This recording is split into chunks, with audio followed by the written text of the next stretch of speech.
This week on Jerusalem Dateline, we take an in-depth look at the history of the modern state of Israel through the eyes of its founders. CBN's new documentary, The Hope, explores how courageous leaders birthed a nation and fulfilled biblical prophecy along the way. Welcome to this special edition of Jerusalem Dateline. I'm Chris Mitchell. And I'm Julie Stahl. In today's edition, we look at the first part of CBN's documentary, The Hope. In the year 70 AD, the Romans conquered Jerusalem, and the Jewish people were scattered throughout the world. But even in exile, they celebrated Passover each year with a prayer of hope, next year in Jerusalem. After more than 1,800 years, the dream of a Jewish homeland was stronger than ever. And in the late 19th century, a young writer from Vienna brought that dream to the attention of the world. We begin this special with the story of Theodor Herzl, the unlikely father of modern Zionism.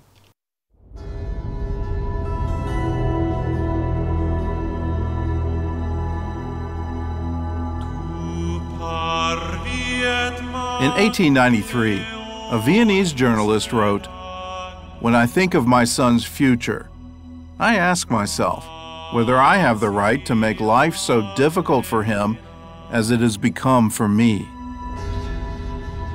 That is why we must baptize Jewish children, while they can still feel nothing, either for it or against it. We Jews must submerge in the people." In nomine Patris, et Filii, et Spiritus Sancti. It's not something you'd expect to hear from the man known as the father of Zionism. But those words were written by Theodor Herzl, who spent his life trying to solve what he called the Jewish question. Herzl was born in Budapest in 1860. At the time, the city was known as Judapest because of its large Jewish population. As a boy, he attended a Christian high school that was open to Jews. And on his 13th birthday, his parents held a confirmation ceremony instead of a bar mitzvah. Theodor Herzl was an assimilated Jew who came from an assimilated family. He was not educated in the Jewish sphere at all. He was very, very far from Judaism. His family later moved to Vienna, where Herzl earned a law degree. But his real passion was writing, so he divided his time between writing plays, working as a reporter, and looking for a way to end anti-Semitism. Theodor Herzl is the one who sort of pulls it together, but there are many. There are Christian ministers, there are rabbis, there are presidents, there are all kinds of people who are saying, wait a minute, we've got this problem. At one point, Herzl even proposed a mass baptism of Jewish babies in Vienna's largest cathedral. He believed that if Jews adopted Christian culture, they would finally be accepted by European society. But Theodor Herzl was about to get an assignment that would change his mind.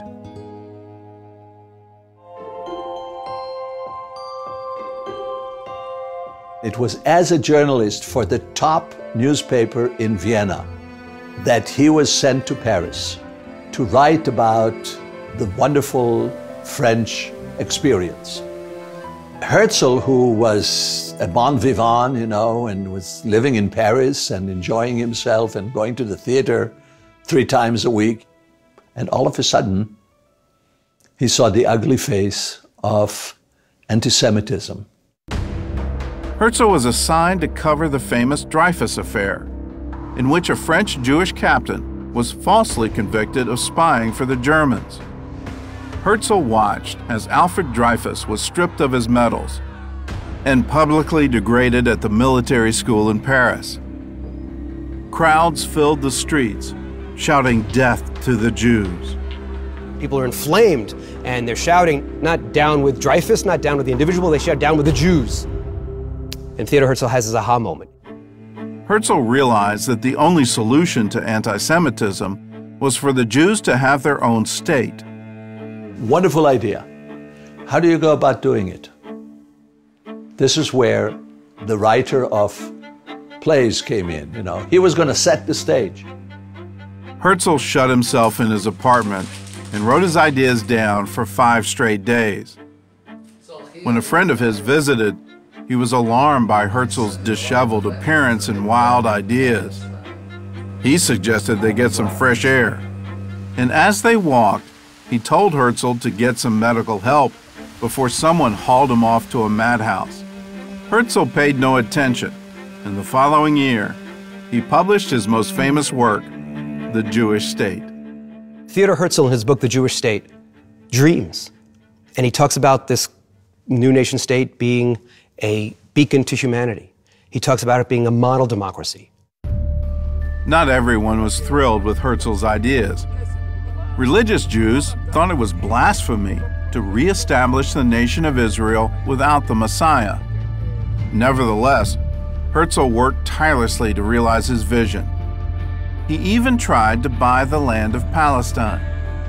He tried to create a situation where he will be introduced to the Sultan of Turkey and he will buy the land of Israel from him. Boy, that's going to cost a lot of money. How is he going to pay for it? Well, he had the dream. He had an idea.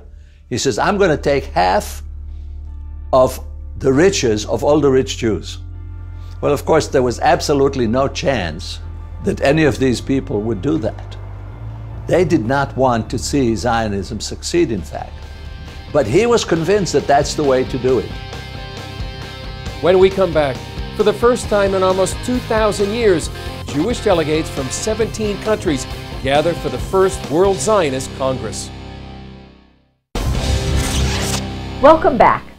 In his relentless effort to gather his people back to Zion, Herzl forms an alliance with the first known Christian to support their cause for Zion. And as he wins the support of this Christian man, Herzl starts observing more Jewish traditions, no longer feeling the need to blend in with Christian Europe.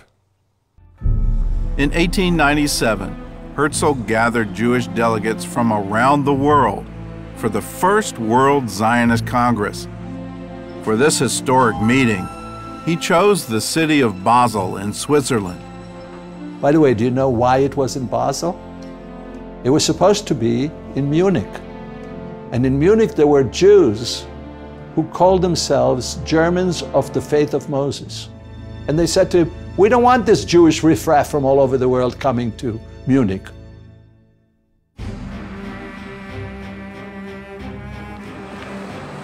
In August, more than 200 delegates from 17 countries arrived in Basel.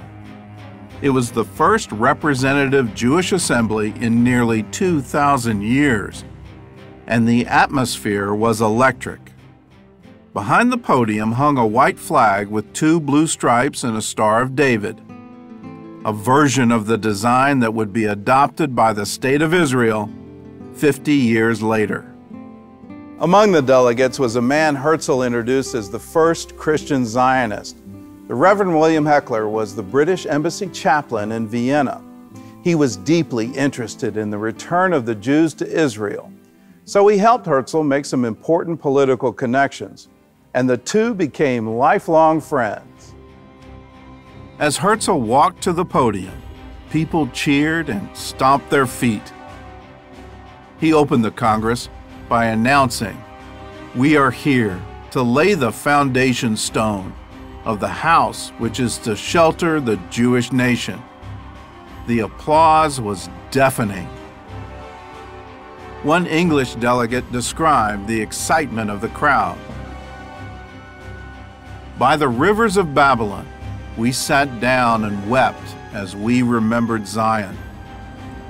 By the rivers of Basel, we sat down and resolved to weep no more." The beautiful thing about Theodor Herzl and the beautiful thing about Zionism is that it doesn't just stop with the negative. There is anti-Semitism, and there is negativity, and there's a certain rejection on the part of Europe. But what they also do is, I call it the jujitsu move, where you take the negative and you turn it into something positive. A few days later, Herzl made a bold statement in his diary. At Basel, I founded the Jewish state. If I say this out loud today, I would be answered by universal laughter. Perhaps in 5 years, and certainly in 50. Everyone will know it. Herzl's statement turned out to be prophetic. 50 years later, the United Nations approved a plan to divide Palestine into Jewish and Arab states. And 9 months later, the State of Israel was born. After the Congress, Herzl, who had never been religious, started observing some Jewish traditions. That winter, instead of having a Christmas tree, the Herzl family celebrated their first Hanukkah. Coming up, as Herzl rallies support, a massacre in Russia sets off the first negotiations to get Zion back. Welcome back to Jerusalem Dateline. While in France, Theodor Herzl got a glimpse of how far anti-Semitism would go when he witnessed crowds shouting, "Down with the Jews." Only a few years later, he saw those words fulfilled when Russian Orthodox men shouted almost the same words before killing dozens of Jews. But as Gordon Robertson explains, that tragedy is what ignited the hope of going home to Zion. Despite growing health problems, Herzl traveled the globe, trying to get backers for the new state. He went first to Constantinople, then on to Jerusalem in hopes of asking the Ottoman Sultan for land. Then in the spring of 1903, the need for a Jewish state became more urgent than ever, as the world turned its focus on a small town in Russia.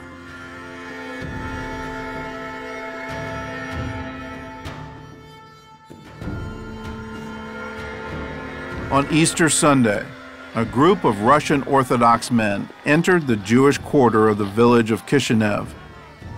Led by their priest, they shouted, "Death to the Jews." The same cry Herzl had heard in Paris during the Dreyfus affair almost 10 years earlier. Eyewitnesses described the bloody massacre that followed. Wives, along with their husbands, were shot down.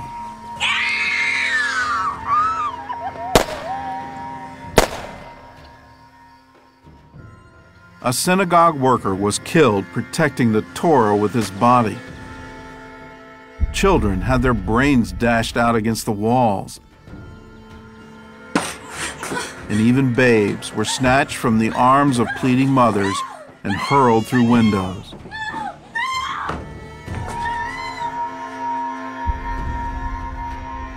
At sunset, the streets were piled with corpses. After 3 days, more than 40 Jews were killed, 92 were injured, and more than 700 homes were looted and destroyed.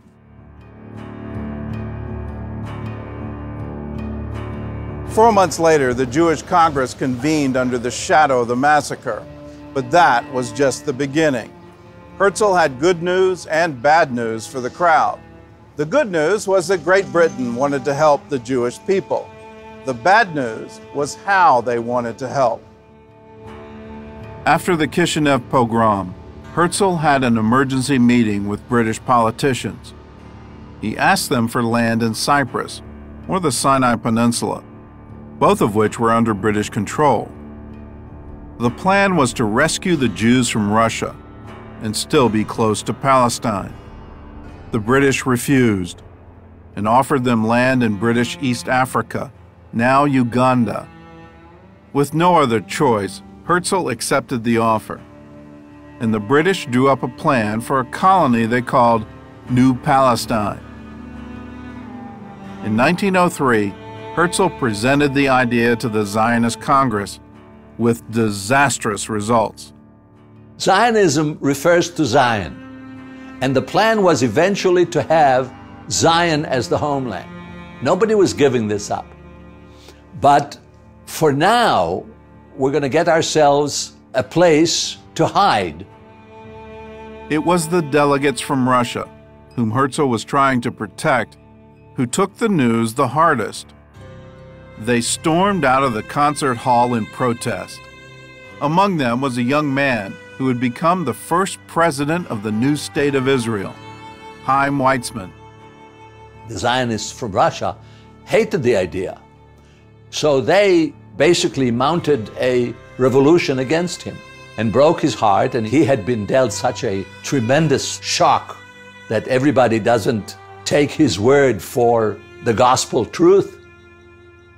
Herzl closed the Sixth Zionist Congress by raising his right hand and reciting a verse from the Psalms. "If I forget thee, O Jerusalem, may my right hand forget its skill."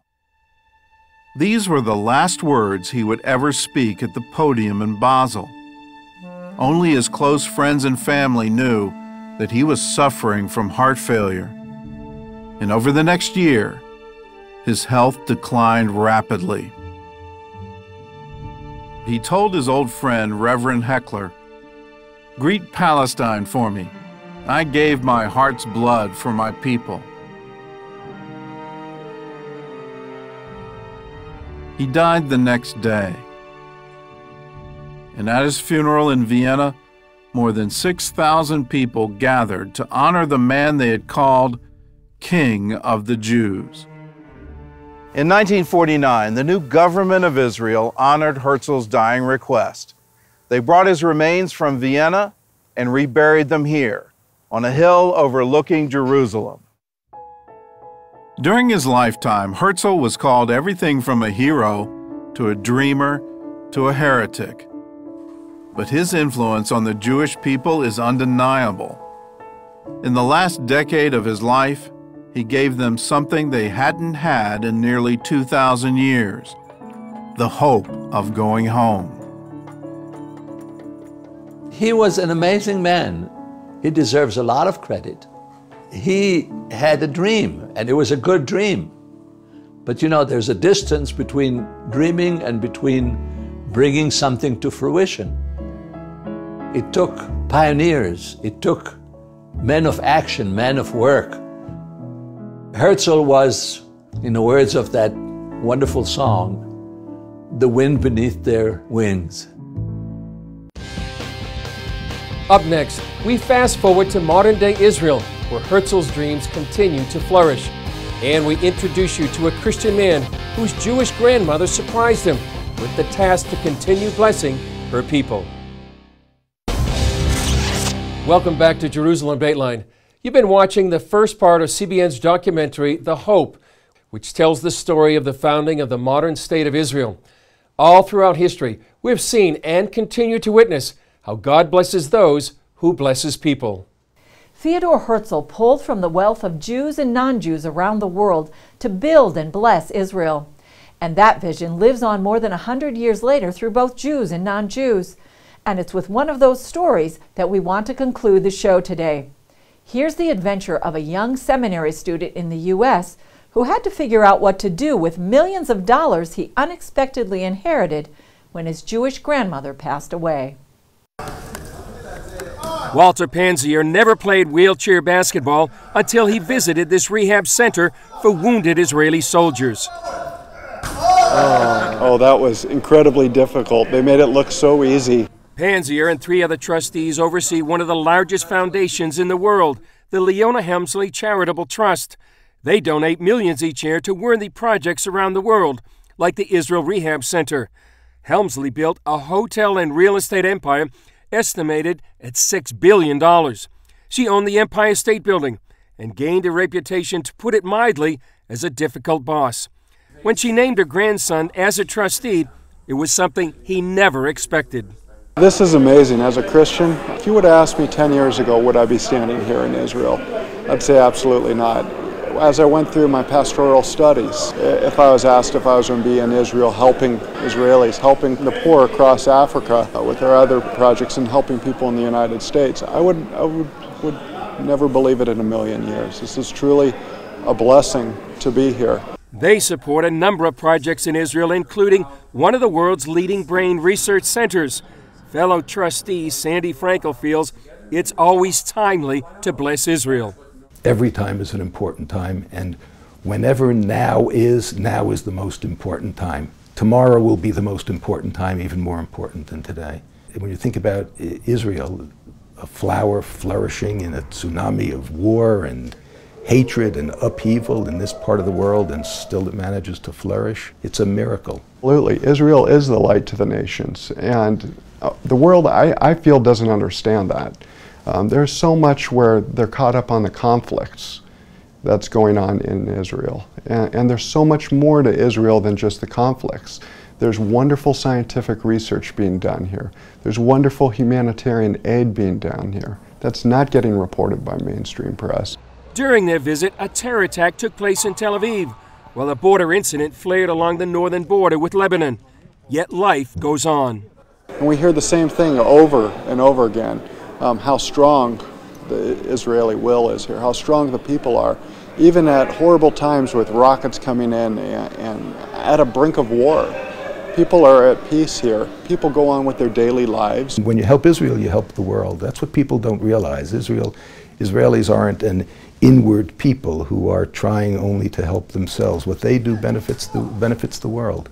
The story of Israel is an amazing story of hope, boldness, and perseverance in the face of adversities, and the fulfillment of biblical prophecy. You can watch the entire documentary, The Hope, The Rebirth of Israel, by getting a copy for just $10. To order your DVD or Blu-ray, just call the number on your screen or log on to cbn.com/Israel the Hope. That's all for this special edition of Jerusalem Dateline, The Hope. Thanks for joining us. Remember, you can follow us on Facebook and Twitter. We'll see you next time on Jerusalem Dateline.